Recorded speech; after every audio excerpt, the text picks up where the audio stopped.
कार्यक्रम बजट छत्तीसगढ़ का बजट 2023-24 में आपका स्वागत है। मैं हूं देवेंद्र कुशवाहा।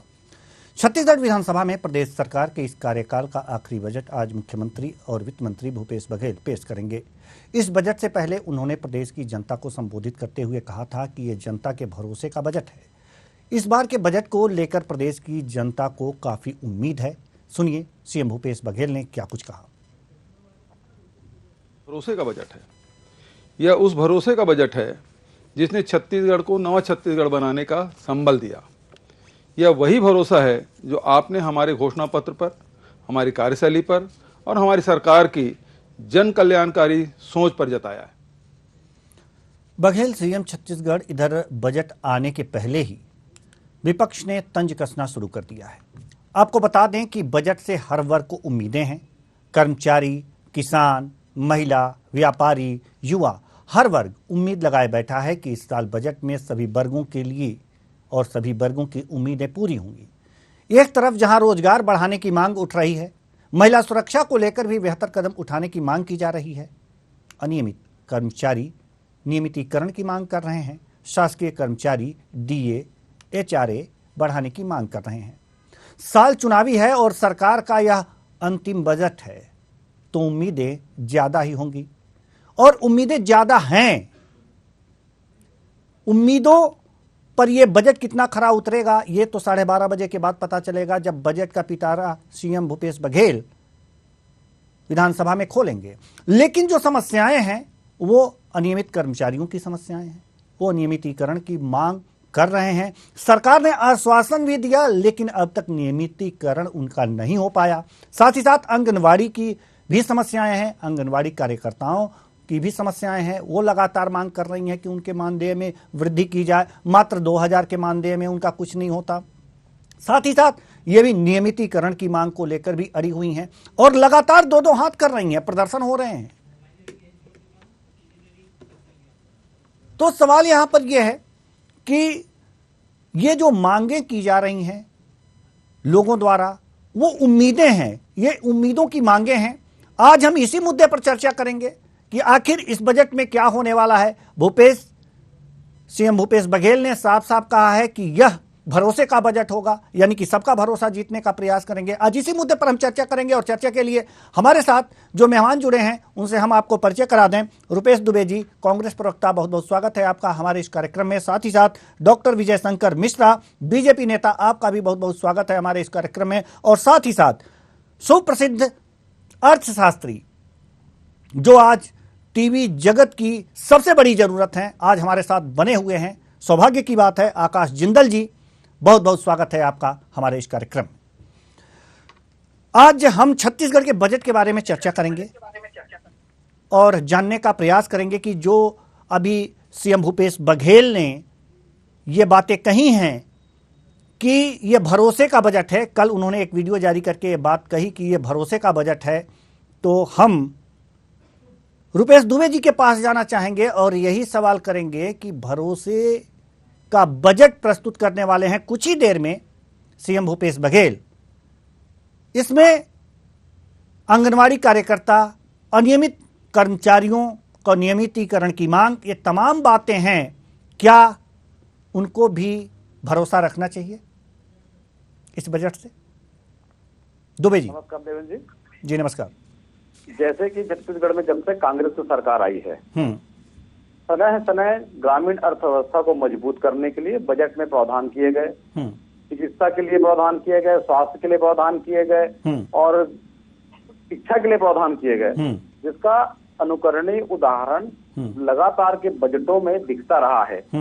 छत्तीसगढ़ की सरकार भूपेश बघेल जी के नेतृत्व में पहली सरकार है जो बजट प्रस्तुत करने के पूर्व सभी विभागों से, उनके विभागीय मंत्रियों से और विभाग प्रमुखों से उनकी अपेक्षाएं और क्या उनकी जो आवश्यकताएं हैं उनके बारे में लगातार उन्होंने चर्चा की। और चर्चा करने के बाद एक समग्र कार्य योजना के साथ छत्तीसगढ़ की विकास के लिए ये जो बजट पेश होगा। और रही बात आंगनबाड़ी कर्मचारी है, संविदा कर्मचारी है, जो भी अनियमित कर्मचारी हैं, उनके लिए जैसे कि माननीय मुख्यमंत्री जी ने पहले ही कह दिया है कि उनके लिए एक विभागीय समिति बना करके एक परीक्षण कराया जाएगा, उनके बाद उन्हें उनका वाजिब हक दिया जाएगा। और लगातार कर्मचारियों को भी छत्तीसगढ़ में कांग्रेस की सरकार भूपेश बघेल जी के नेतृत्व में उनको ओल्ड पेंशन स्कीम दे करके जो एक मजबूत आधार स्तंभ दिया पूरे परिवार के लिए। और ये समय समय सभी योजनाएं जो मांगे हैं उन मांगों को 5 साल में पूरा करने की जो बातें कही गई थी, लगातार 2 साल कोरोना काल रहे और उसके बाद अभी जो बजट पेश होगा उसमें निश्चित रूप से छत्तीसगढ़ को विकास की ओर अग्रसर करने वाला बजट होगा। और जितने भी शासकीय कर्मचारी वो भी हमारे अपने हैं, अनियमित कर्मचारी हैं वो भी हमारे अपने हैं, उनके भी हितों को ध्यान में रख करके बजट में समावेश करके कुछ देर बाद माननीय मुख्यमंत्री जी सदन में प्रस्तुत करेंगे। वो निश्चित रूप से एक दूरगामी परिणाम होगा। एक निश्चित रूप से दूरगामी परिणाम होगा, सबकी बातें इसमें सुनी जाएंगी, सबके हित समाहित होंगे, ऐसा बजट पेश होने वाला है, ऐसा रुपेश दुबे जी का कहना है।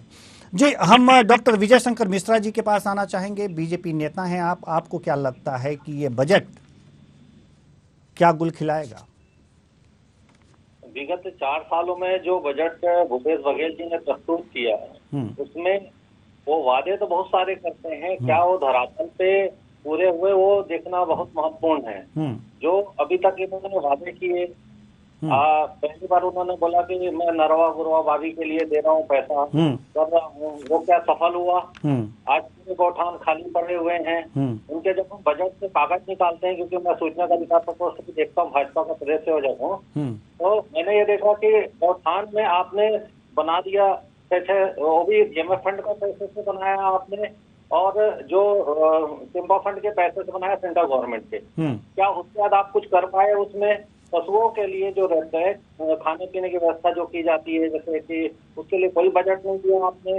आज भी वो कटहर बने बैठे हैं। आप दूसरी योजना इन्होंने दिया, किसानों की बात करते हैं, हम किसानों की योजना दे रहे हैं। इन्होंने धान खरीदी का मूल्य के अलावा किसानों की और जरूरत होती है, जैसे कि बिजली में देखेंगे तो हमने डाटा निकाला था जिसमें पूरी छत्तीसगढ़ में भूपेश बघेल जी ने लगा के रखा था कि हम सोलर एनर्जी का जो सोलर पंप होता है वो हमने दे रखा है 1 लाख रायपुर पे और छत्तीसगढ़ कई जगह। जब हम 1 लाख का डाटा निकाला उन्होंने 5 साल में दिखाया है कि हमने 1 लाख दिया, 5 साल में 1 लाख, और लगाए थे कि 1 साल में देते हैं। तत्काल होर्डिंग हटाई गई हमारे प्रेस कॉन्फ्रेंस के बाद। तो ये तो झूठी वादे करने के लिए कुछ भी कर सकते हैं, क्या और जमीनी हकीकत में क्या दे पा रहे हैं? उसी प्रकार पेंशन योजना का इन्होंने बोला हम पेंशन योजना लाएंगे, ये कह के सरकार में आए कर्मचारी का नियमितीकरण करेंगे, ये कह के लाए इन्होंने पेंशन योजना लागू कर दिए। लागू करने के बाद क्या कर्मचारी को मिला? क्योंकि झूठ बोलना है कि हम देंगे, तो लास्ट में केंद्र सरकार को बता देते हैं, केंद्र सरकार हमें दे। केंद्र सरकार पूरे भारत की एक पॉलिसी रखती है, छत्तीसगढ़ के लिए अलग से तो नहीं दे सकती पॉलिसी। तो हर चीज को पहले घोषणा करेंगे, करने के बाद भी पूरा नहीं कर सकते। अभी इस बार तो चुनावी घोषणा पत्र रहेगा इनका, जो भी बजट की ये बजट घोषणा पत्र होगा। आपके कहने का तात्पर्य है कि ये बजट जो होगा वो चुनावी घोषणा पत्र होगा। हाँ, और उसके बाद होगा भी पूरा नहीं। ये इनके पास पैसा, इन्होंने जो 4 साल में भ्रष्टाचार किया है, जिसमें राजस्व हानि इतनी अधिक है इनकी, क्योंकि जब हम इनके फाइनेंस विभाग से इनका पूरा डिटेल निकालते हैं, आरटीआई से और देखते हैं, तो राजस्व घाटा इतना बढ़ चुका है कि ये कुछ दे ही नहीं सकते, खाली बोल सकते हैं। लेकिन जो 22-23 का बजट था उसमें राजस्व आधिक्य की ओर संकेत करता है, 702 करोड़ रुपए। साहब, अभी तक इनसे एक चीज पूछ लीजिए कांग्रेस के प्रवक्ता से कि क्या इन्होंने ऑडिट करवाई है? बोलने की बातें हैं इनकी। ऑडिट से पता लगता है कि कितना बजट है कितना नहीं है। ऑडिट इनकी जो है 2019 के बाद कोई ऑडिट नहीं हुई है, कहीं कुछ नहीं हो रहा है, बस बोलने का है। कागज में कुछ चीज नहीं है, कागज निकालने पे उनकी सच्चाई बाहर आ जाती है। जी ठीक है, हम आपके पास आएंगे। हमारे साथ जो प्रसिद्ध अर्थशास्त्री आकाश जिंदल जी हैं। बड़ी देर से दोनों मेहमानों को सुने।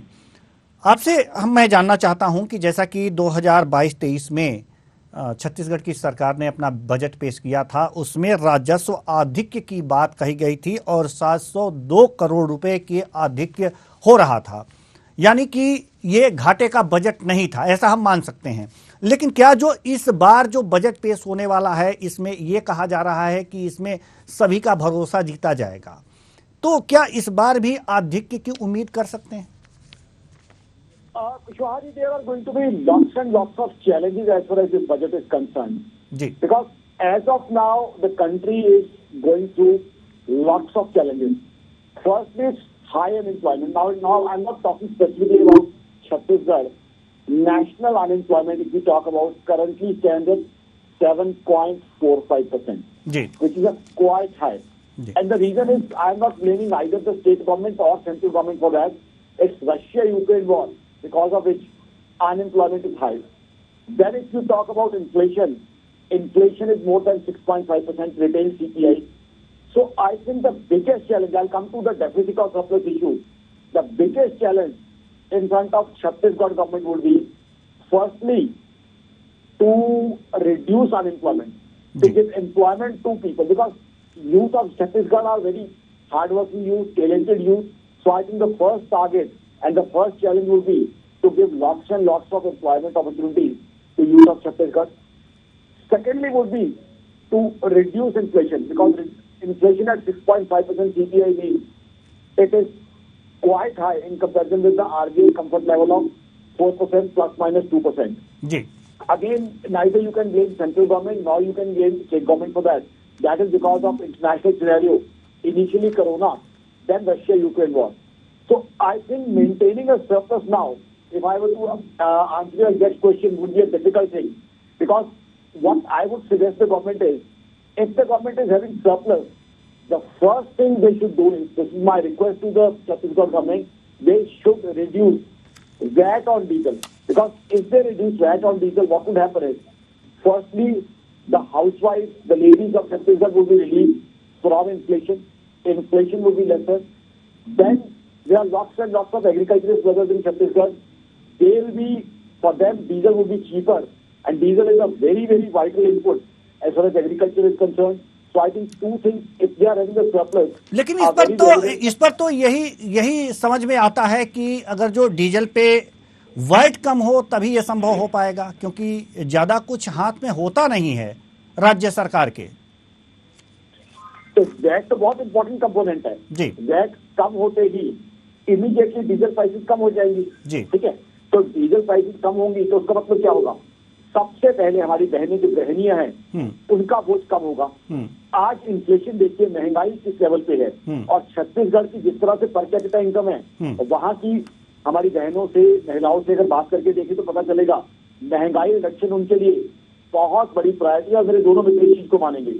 दूसरा अनएम्प्लॉयमेंट, छत्तीसगढ़ का यूथ टैलेंटेड है लेकिन एम्प्लॉयमेंट अपॉर्चुनिटी चाहता है।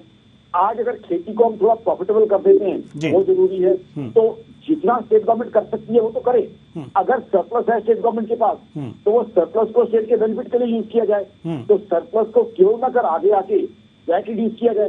भाई सरप्लस किस लिए है, सरप्लस इसलिए है, सरप्लस से किसका हक है, छत्तीसगढ़ के साधारण आदमी का, आम आदमी का, छत्तीसगढ़ की गृहिणी का, छत्तीसगढ़ के किसान का। तो सरप्लस को क्यों करना यूज किया जाए, डीजल पे वैट क्यों रिड्यूस कर दिया जाए, इससे तो सरप्लस। तो मेरे हिसाब से तो बहुत इंपॉर्टेंट है, क्योंकि महंगाई पूरी तरह तो खत्म हो नहीं सकती। ऑलरेडी आरबीआई ने एक फॉर्मूला दिया हुआ है कि कंफर्ट लेवल है, तो अगर उसको रिड्यूस करके कंफर्ट लेवल में ला सकते हैं तो कहीं ना कहीं जो है भला वो जितना भी जो है कंट्रीब्यूशन किया जा सकता है वो किया जाए। देखिए पूरी तरीके से तो पेट्रोल डीजल के रेट अगर कम कर दिए जाए, जीएसटी में ले आया जाए, तभी जो है जाके महंगाई कम होगी। लेकिन जीएसटी में मैं क्लियर कर दूं, यहाँ दोनों पॉलिटिकल पार्टियों के रिप्रेजेंटेटिव हमारे साथ बैठे हुए हैं। जीएसटी में ना सिर्फ सेंट्रल गवर्नमेंट है बल्कि स्टेट गवर्नमेंट भी है। जीएसटी काउंसिल में where in the central government has got vote, state government also has got vote. अब ये तो हमारे छत्तीसगढ़ के कांग्रेस प्रवक्ता बता सकते हैं, जब जीएसटी काउंसिल में मीटिंग हुई थी कि क्या पेट्रोल और डीजल को जीएसटी में लाया जाए, क्या इनकी स्टेट ने इसकी फेवर में वोट किया था? जी तो हम अभी जवाब ले लेते हैं सर, हम अभी इसका जवाब ले लेते हैं जी। जैसे कि महंगाई की तमाम बातें होती हैं और जीएसटी काउंसिल की जो बैठक हुई थी, जैसा कि अभी हमारे अर्थशास्त्री महोदय जो आकाश जिंदल जी हैं उन्होंने कहा था, तो क्या मांग किया गया था आपकी सरकार की तरफ से कि इसे जीएसटी में ले लिया जाए पेट्रोलियम पदार्थों को? जी दुबे जी, दुबे जी।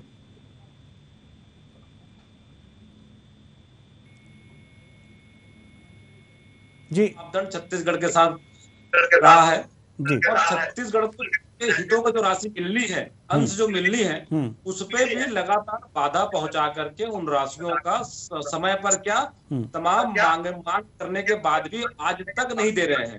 जीएसटी की राशि हो, कोयला रॉयल्टी की राशि हो या मनरेगा की मजदूरी की राशि हो, इन राशियों को छत्तीसगढ़ सरकार को केंद्र सरकार ना दे करके छत्तीसगढ़ को आर्थिक बोझ एक तरह से दे रही है। और रही बात मुझे बता रहे थे कि हम सूचना के अधिकार में जानकारी निकाली है, आज तक छत्तीसगढ़ सरकार के खिलाफ में भाजपा कोई भी दस्तावेजी प्रमाण ना तो दी है, ना कहीं समुचित फोरम में शिकायत की है। बोलने से कुछ नहीं होता। छत्तीसगढ़ सरकार जो जीएसटी काउंसिल की बैठक हुई थी, हमारे अर्थशास्त्री महोदय का सवाल ये है कि जो जीएसटी काउंसिल की बैठक हुई थी उसमें क्या छत्तीसगढ़ की सरकार ने मांग की थी कि पेट्रोलियम पदार्थों को जो जीएसटी के अंदर लाया जाए? देखिए, जीएसटी काउंसिल की बैठक में क्या हुई थी उसके बारे में अभी समुचित रूप से मैं कहने में असक्षम हूँ जी। लेकिन जीएसटी की जो राशि थी, क्षतिपूर्ति की राशि जो छत्तीसगढ़ को मिलनी है, वो राशि आज तक केंद्र सरकार ने छत्तीसगढ़ सरकार को नहीं दी है।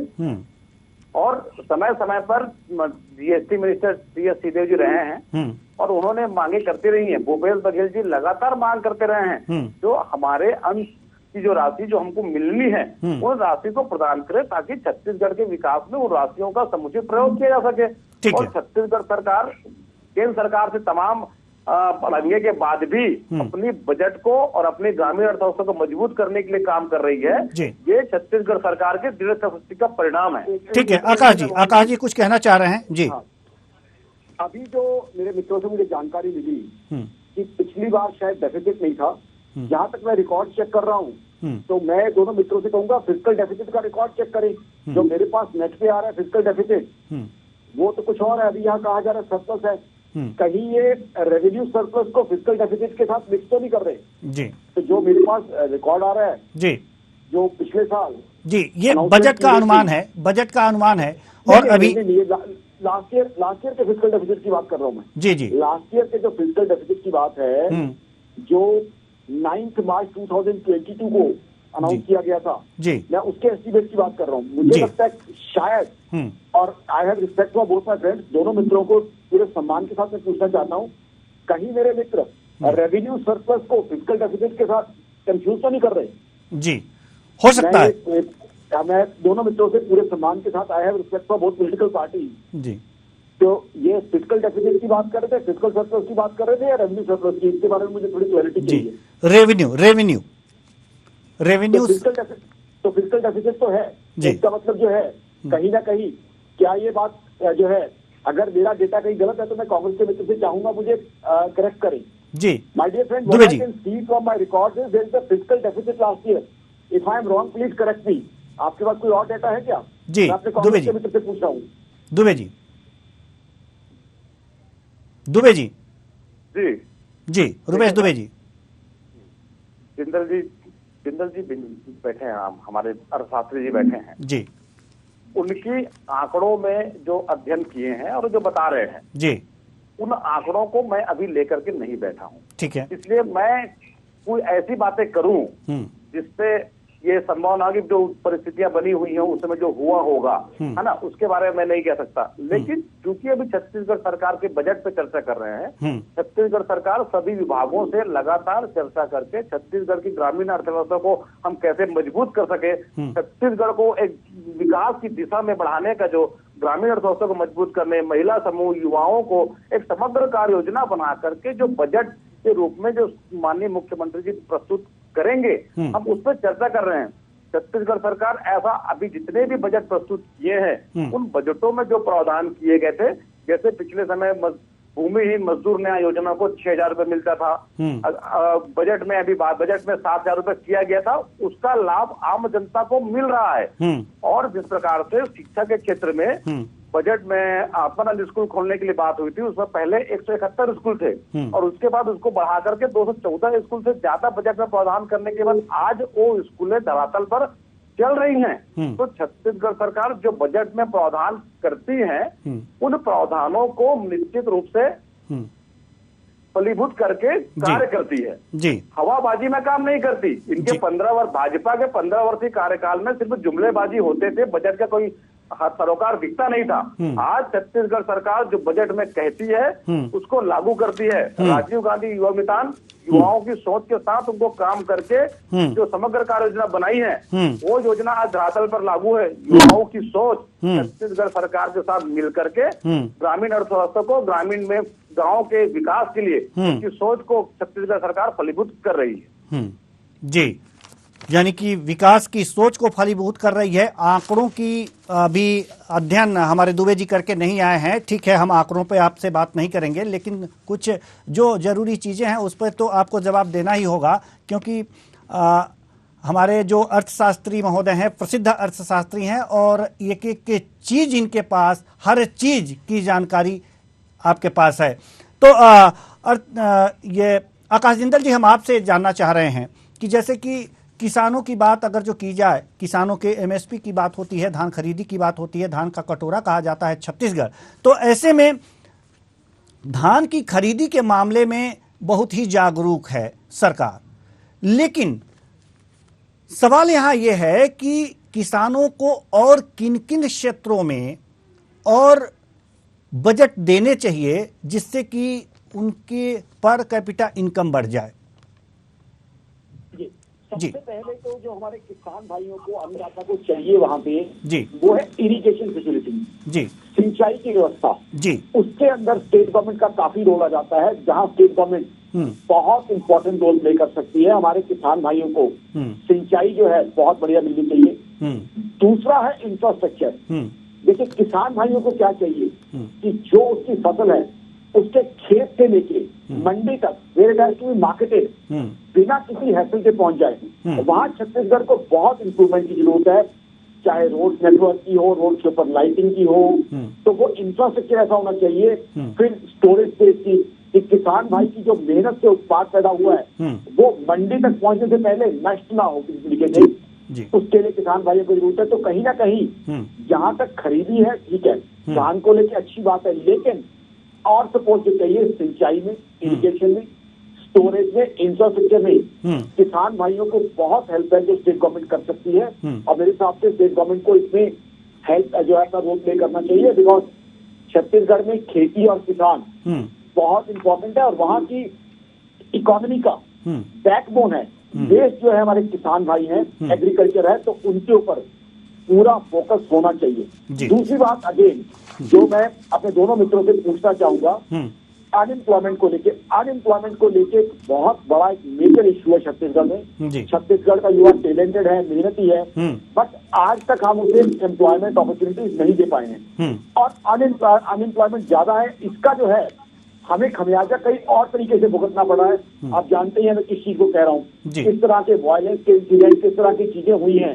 अब वो क्या है, सब जब अनएम्प्लॉयमेंट होती है, पेट में भोजन नहीं पहुंचता, तो उस तरह के इंसिडेंट, मैं कौन से इंसिडेंट की बात कर रहा हूँ, बहुत आयात से होते हैं, बहुत क्वांटिटी में होते हैं। उसके लिए मैं किसी पर्टिकुलर पार्टी को ब्लेम नहीं कर रहा, बट उसमें मेरा ये मानना है कि आज अगर अनएम्प्लॉयमेंट को खत्म कर देते हैं और तीसरा आ जाता है बेटियों की एजुकेशन। अगर छत्तीसगढ़ में हम अपनी हर बेटी के लिए इतना कर पाते हैं कि उसकी एजुकेशन मिले, और मैं रूलिंग पार्टी को एक सजेशन भी देना चाहूंगा कि आज अगर 11th-12th में जो हम बेटियों को ये सिखाते हैं कि आप साइंस जाइए, कॉमर्स जाइए, अगर हम उसे एजुकेशन इस तरह की देते हैं कि जॉब ओरिएंटेड एजुकेशन, उसको +2 इस तरह की कराते हैं कि वो बिटिया हमारी 12th के बाद बेकर बन जाए, वो बिटिया हमारी उसके बाद शेफ बन जाए, वो ड्रेस डिजाइनर बन जाए, ब्यूटिशियन बन जाए, तो छत्तीसगढ़ की पर कैपिटा इनकम हम बढ़ा पाएंगे।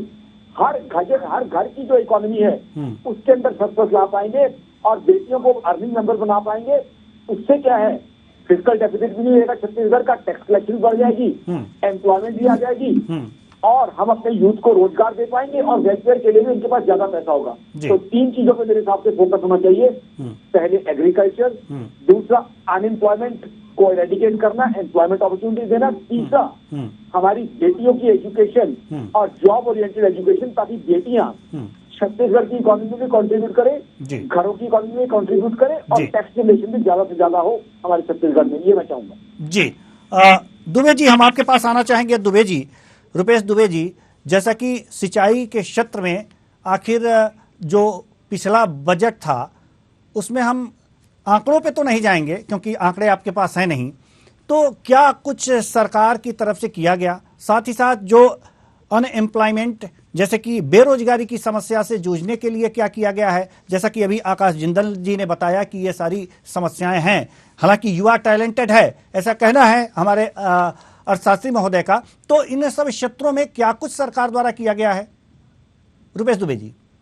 जी देखिए देवेंद्र जी, छत्तीसगढ़ में 5 सालों में कांग्रेस की सरकार ने सिंचाई परियोजनाओं के जो लागू किया उसके अंतर्गत 3 लाख से अधिक हेक्टेयर की सिंचाई की रकबा बढ़ी है। सिंचाई की सुविधाएं उन क्षेत्रों में बढ़ी हैं जो 15 वर्षीय सरकार ने नहीं किया था। वो हमने लगभग 4 साल के कार्यकाल में 3 लाख हेक्टेयर रकबा बढ़ना ये अपने आप में एक उपलब्धि है।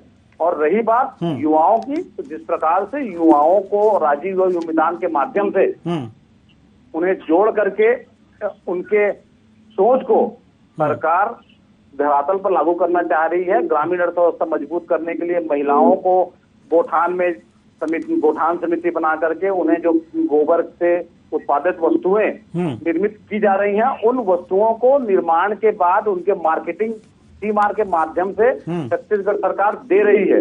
तो समय समय छत्तीसगढ़ सरकार महिलाओं को और युवाओं को जो बढ़ावा देने का काम निरंतर कर रही है। और रही बात बच्चियों की, तो शिक्षा के लिए भी, बच्चियों की पढ़ाई के लिए जो श्रमिक वर्ग की बच्चियां हैं उनको छात्रवृत्ति और अन्य सुविधाएं, निःशुल्क सुविधाएं की लाभ छत्तीसगढ़ सरकार बजट में दे करके एक समग्र कार्य योजना के साथ कार्य कर रही है जी। एक साथ सभी कार्य किया जाना संभव नहीं, लेकिन समय समय जो काम छत्तीसगढ़ सरकार युवाओं के लिए, महिलाओं के लिए, किसानों के लिए जो कर रही है वो उससे छत्तीसगढ़ की जनता को उसका सीधा लाभ मिल रहा है। ठीक है, हम आपसे यह प्रश्न नहीं करेंगे कि अगर इतना काम कर रही है तो फिर इतना अनएम्प्लॉयमेंट क्यों है, हम ये सवाल आपसे नहीं करेंगे। हम सीधे जाएंगे, बीजेपी नेता हमारे साथ डॉक्टर विजय शंकर मिश्रा जी भी जुड़े हुए हैं जो बहुत देर से जुड़े हुए हैं जी। जितने विकास के कार्य इन्होंने रुपेश दुबे जी ने गिनाए हैं जी, हम आपसे जानना चाहेंगे डॉक्टर विजय शंकर मिश्रा जी कि ये विकास के कार्य धरातल पर क्या दिख रहे हैं छत्तीसगढ़ में? इन्होंने कहा कि 3 लाख रकबा एरिया बढ़ा है। जब रकबा बढ़ा है तो खेती का रकबा ये रिकॉर्ड में पिछले साल कम दिखाए हैं। और दूसरा इरिगेशन का बजट तो इन्होंने कम किया है पहले से। नहीं, जो अगर जो 2022-23 का बजट देखा जाए तो उसमें इन्होंने दिखाया है कि गत 3 वर्ष में वास्तविक सिंचित क्षेत्र 10,90,000 हेक्टेयर से बढ़कर 13,58,000 हेक्टेयर हो गया है जी। लेकिन खेती का रकबा घटा हुआ दिखाया है, वो भी देख लीजिए। पहला जी दूसरा चीज, तो इनका मैंने बोला झूठ का पुलंदा रहता है, रिकॉर्ड है खाली। पहला दूसरा चीज, इन्होंने आप इरिगेशन का बजट देखेंगे, ये अभी बता दूं कि 4 सालों में कौन सा नया एनीकट इन्होंने बना दिया है। जब इन्होंने एनीकट नहीं बनाया तो नया कहाँ से ये सोर्स पैदा कर लिया सिंचाई का? खाली बोलने की बातें हैं इनकी। दूसरी चीज, इन्होंने कहा कि हमने लोगों के लिए, आम जनता के लिए काम किया। श्रम कल्याण मंडल, आप डाटा देख लीजिए मंगाकर। पहले बालिकाओं के लिए जो लड़कियां थी, जो छात्राएं थी, उनके लिए साइकिल की योजना थी देने के लिए, सिलाई मशीन। क्या इन्होंने 4 साल में बजट दिया उसके लिए? उसके बजट शून्य चल रहे हैं। और दिखवाइए ये कहने की बात है कि गरीबों के लिए उन्होंने कुछ योजना की। ये खाली धान के अलावा, धान में भी ये बोलते हैं कि हमने 2500 दिया। आज आप पूरा जाके देखिए, 2350 रुपए सेंट्रल गवर्नमेंट से आ रहा है, 150 रुपए ये मिला रहे हैं अभी। इसीलिए इन्होंने 2800 रुपए की घोषणा कर दी कि हम 2800 रुपए देंगे जी। सेंटर ये 150 रुपए खाली उसमें दे रहे हैं। इनका टोटल राजस्व जो आता है वो 4 विभाग से आता है स्टेट गवर्नमेंट को। जीएसटी से, दूसरा आता है रजिस्ट्री ऑफिस से, तीसरा आता है वाइन से, चौथा आता है इनका माइनिंग से। चारों की रेवेन्यू इनकी जो तुलनात्मक बढ़नी चाहिए महंगाई के हिसाब से, वो गिर रही है। क्योंकि ये सब में खुद डील दे के रखे हैं। क्यों दे के रखे हैं, इनका ये क्या मंशा है ये खुद जाने कि माइनिंग में इन्होंने रेवेन्यू क्यों नहीं लिया जीएसटी का जैसा चाहिए। तो इनके पास पैसे का शॉर्टेज। खुद शराब की सेल एकाएक जो है देसी की गिरती, देसी मदिरा की, वो 2 नंबर का माल। जब इन्होंने एक बात और कही है, दुबे जी ने एक बात और कही है कि जो जीएसटी का राज्य का हिस्सा है वो इनको नहीं मिल पाया है। ऐसा क्यों? देखिए देखिए अर्थशास्त्री साहब हमारे साथ बैठे हैं, वो डाटा खुद बता देंगे पूरे भारत का एक साथ जीएसटी रिलीज होता है। ऐसा नहीं होता कि बीजेपी शासित का पहले रिलीज होगा, कांग्रेस शासित का बाद में रिलीज होगा, सबका एक साथ ही रिलीज होता है। पहला चीज ये है कि जब यहाँ से जीएसटी होता है, सीजीएसटी और एसजीएसटी दो कलेक्शन होते हैं, कलेक्शन होने का डाटा तैयार होता है और डाटा तैयार होने का स्टेट की जो रहती है आधा हिस्सा स्टेट का आधा हिस्सा सेंटर का, वो बराबर जाता है बराबर शेयरिंग में और सबका एक साथ ही रिलीज होता है। ऐसा ये नहीं कह सकते, कभी इन्होंने दिखाया कि मध्य प्रदेश का पहले रिलीज हुआ, छत्तीसगढ़ पहले। ये देखिए ध्यान देने, बीच में मत बोलिए, या तो आप बोल लीजिए मैं, ठीक है। तो पहले चीज आप कोई डाटा ला के जिन्हें दिखाया क्या 2 स्टेट को रोक के बाकी स्टेट का पैसा रिलीज कर दिया गया। खाली इनको ये बोलना है कि जीएसटी नहीं दिया गया, जीएसटी एक साथ ही रिलीज होता है और इसके डाटा आपको हर जगह मिल जाएंगे और कोई इसमें साफ छोट ये बात करें उस बात को लेकर। ठीक है, ठीक है। हम आना चाहेंगे आकाश जिंदल जी के पास। आकाश जिंदल जी, जैसा कि लगातार जो राज्य में दूसरी सरकार होती है, केंद्र में दूसरी सरकार होती है, तो लगातार ये आरोप लगते हैं कि हमारे जीएसटी का पैसा रोक दिया गया, नहीं आया। अगर जो जीएसटी का पैसा रोक दिया जाता है केंद्र सरकार के द्वारा, ऐसा कहा जाता है, आरोप लगते हैं, सही क्या है ये तो डाटा देखने के बाद पता चलेगा, लेकिन अगर जो रोक दिया जाता है तो उसकी उस राज्य के अर्थव्यवस्था पर क्या प्रभाव होता है? देखिए, एक चीज हमें देखनी होगी, पिछले 2 साल ग्लोबल इकोनॉमी के लिए रिसेशन का और डिप्रेशन का समय रही है। आज की बात भी करें, आज भी ग्लोबल इकोनॉमी जो है स्लो डाउन का शिकार है। अमेरिका वर्ल्ड की सबसे बड़ी इकोनॉमी, पिछले साल 2 क्वार्टर्स में जीडीपी ग्रोथ नेगेटिव में रही। आज जर्मनी और यूके जो कि 4th और 6th लार्जेस्ट इकोनॉमी है रिस्पेक्टिवली वर्ल्ड की, वहां जीडीपी नेगेटिव में जाने की संभावना है। चाइना मात्र 0.4% रही लास्ट ईयर एक क्वार्टर में। तो जो कहने का मतलब है, ये जो मैं सारा डेटा बता रहा हूँ वो इसलिए छत्तीसगढ़ के लिए रेलिवेंट है कि सेंट्रल गवर्नमेंट के लिए भी तकलीफ का वक्त रहा है। यहाँ मैं मुबारकबाद दूंगा नरेंद्र मोदी गवर्नमेंट को कि जिन्होंने इस तकलीफ के समय भी हिंदुस्तान की इकोनॉमी को सही से संभाला है। इस सेंट्रल गवर्नमेंट ने इस तकलीफ के समय भी इकोनॉमी को इस तरीके से नेविगेट किया है कि आज हम फास्टेस्ट ग्रोइंग इकोनॉमी है वर्ल्ड की जी। और 2027 तक उम्मीद की जा रही है कि India would be the 3rd biggest economy and 2035 तक उम्मीद की जा रही है कि India would be $10 trillion economy. अब coming to your specific GST question, मैं कैसे इससे रिलेट कर रहा हूँ। जो ये स्लो डाउन का समय रहा है कोरोना के कारण, सेंट्रल गवर्नमेंट के फाइनेंशियल प्रेशर आया है बिकॉज इन लोगों ने पैन इंडिया वैक्सीनेशन किया जिसकी दुनिया में तारीफ हुई है, गरीब भाई बहनों को इनाज दिया गया है। तो जीएसटी स्टेट को जाने में कुछ इश्यूज रहे हैं, इसके बारे में कोई शक नहीं है, लेकिन स्टेट के लिए लोन की व्यवस्था भी की गई है। बट ये शॉर्ट टर्म इश्यूज हैं, ग्रेजुअली सारी चीजें स्ट्रीमलाइन हो जाएंगी। अल्टीमेटली जीएसटी का रेवेन्यू स्टेट के पास भी जाना है और स्टेट को तब तक और फैसिलिटीज भी अवेलेबल है। तो कहीं ना कहीं नियरली ये शॉर्ट टर्म इश्यूज हैं। बट अगेन बात आ जाती है, जो स्टेट रेवेन्यू सरप्लस की बात कर रही है वहां तो फंड्स जो हैं एक सफिशिएंट क्वांटिटी में होने चाहिए। हालांकि मैं एक्सपेक्ट कर रहा था कि हमारे कांग्रेस के मित्र इस चीज का जवाब देंगे कि ये जो स्पेसिफिक क्वेश्चन था, जीएसटी काउंसिल में वोटिंग हुई थी, हर स्टेट को उसमें वोट डालने का अधिकार था कि क्या वोट डाला गया था जीएसटी में पेट्रोल एंड डीजल लाने की फेवर में कि नहीं। मेरी तो उम्मीद थी कि उसका मुझे आंसर मिलेगा, बट अभी नहीं तो आगे से ही। तो एटलीस्ट मैं ये उम्मीद करूंगा कि अब जो है डीजल पे वैट रिड्यूस किया जाए ताकि आम आदमी को रिलीफ दिया जाए, क्योंकि कांग्रेस पार्टी हमेशा से गरीबों का समर्थन करती रही है।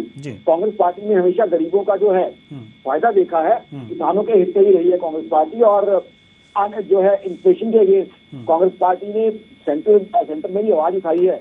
तो मैं उम्मीद करूंगा, देखिए आज के बजट की जो अनाउंसमेंट आनी है, तो मैं ये उम्मीद करूंगा और ये रिक्वेस्ट भी करूंगा इस पार्टी से और सरकार से कि वैट को कम किया जाए ताकि आम आदमी को रिलीफ दिया जाए। देखिए फिलहाल स्टेट गवर्नमेंट को क्या देखना है कि जो उनके पास अवेलेबल रिसोर्सेज हैं उसमें से क्या क्या कर सकते हैं। जो रिसोर्सेज उनके पास नहीं है वो तो अलग चीज है, बट बजट क्या होता है, you have to plan within the available resources. तो विद इन अवेलेबल रिसोर्सेज आपकी क्या प्रायोरिटीज हैं, वहां मेरी एज एन इकोनॉमिस्ट में दुनिया भर के टीवी चैनल से आता हूँ, मेरी जो है मेरे हिसाब से प्रायोरिटी जो है छत्तीसगढ़ की जनता जिस तरीके से महंगाई से जूझ रही है, बेरोजगारी से जूझ रही है, अगर डीजल पे वैट रिड्यूस कर दिया जाए तो जनता को एक बहुत मेजर रिलीफ मिल सकता है ओवरऑल। अच्छा, उससे क्या होगा, आपके वैट का लॉस भी नहीं होगा, क्योंकि उससे क्या है, छत्तीसगढ़ की जो जीएसडीपी है उतनी बढ़ जाएगी। जीएसडीपी उतनी बढ़ेगी तो आपको quantum of taxes, the flow of quantum of taxes would be almost the same. तो you just require some creating planning. तो मेरी तरफ से एक पॉजिटिव इनपुट है, मैं सरकार के साथ हूँ। अगर सरकार कुछ करना चाहती है स्टेट गवर्नमेंट, तो एक पॉजिटिव इनपुट देना चाहूंगा और उम्मीद करूंगा इस चीज को किया जाए।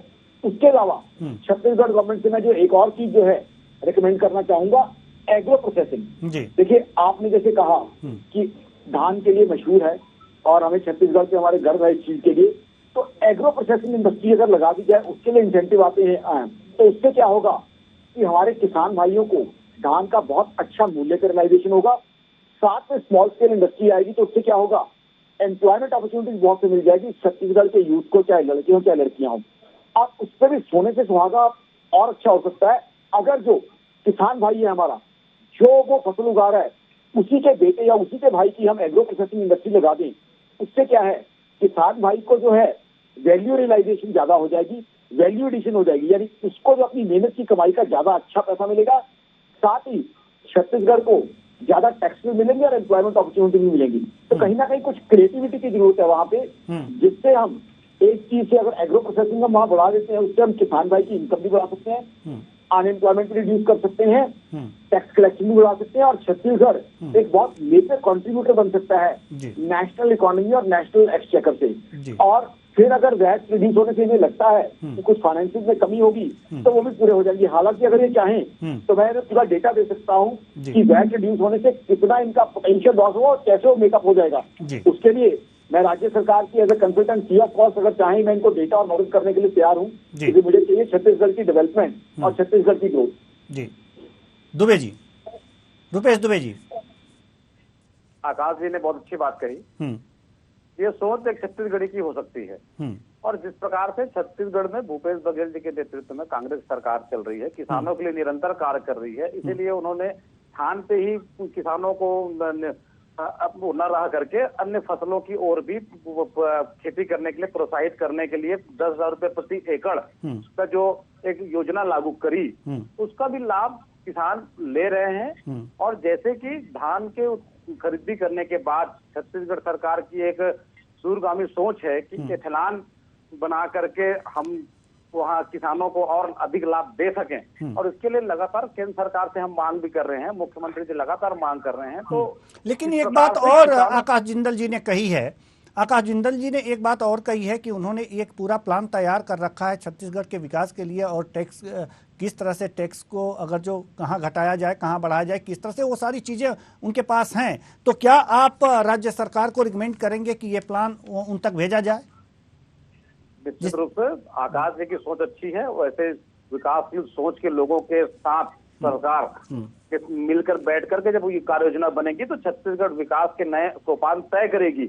और इसी और निश्चित रूप से आने वाले दिनों में छत्तीसगढ़ सरकार के संज्ञान में बात को लाई जाएगी। आकाश जी की जो सोच है उसका भी लाभ छत्तीसगढ़ को मिले, इस ओर कदम बढ़ाया जाएगा। जैसे छत्तीसगढ़ सरकार ने अभी एक कार्य योजना बनाई थी राजीव युवतान में, युवाओं की सोच अच्छी रहती है, तो छत्तीसगढ़ का सरकार हर उस अच्छे सोच को स्वीकार करके उनके साथ काम करके उनकी सोच के अनुरूप छत्तीसगढ़ को विकास की ओर अग्रसर करने के लिए संकल्पित है। निश्चित रूप से आने वाले दिनों में आकाश जी की जो सोच है वो भी छत्तीसगढ़ सरकार के विकास में, प्रगति में सहायक होंगे।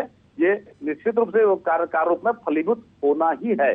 जी, फलीभूत होना ही है। जी, हम आपके पास आना चाहेंगे डॉक्टर विजय शंकर मिश्रा जी। डॉक्टर विजय शंकर मिश्रा जी, जैसा कि आपकी तरफ से तो ये बार बार ही कहा जाएगा वहाँ पर, अब बात हम ई बजट की कर लें। इस बार जो छत्तीसगढ़ सरकार पेश कर रही है ई बजट पेश कर रही है, आपका रुख क्या है? बीजेपी का रुख क्या है इस पर?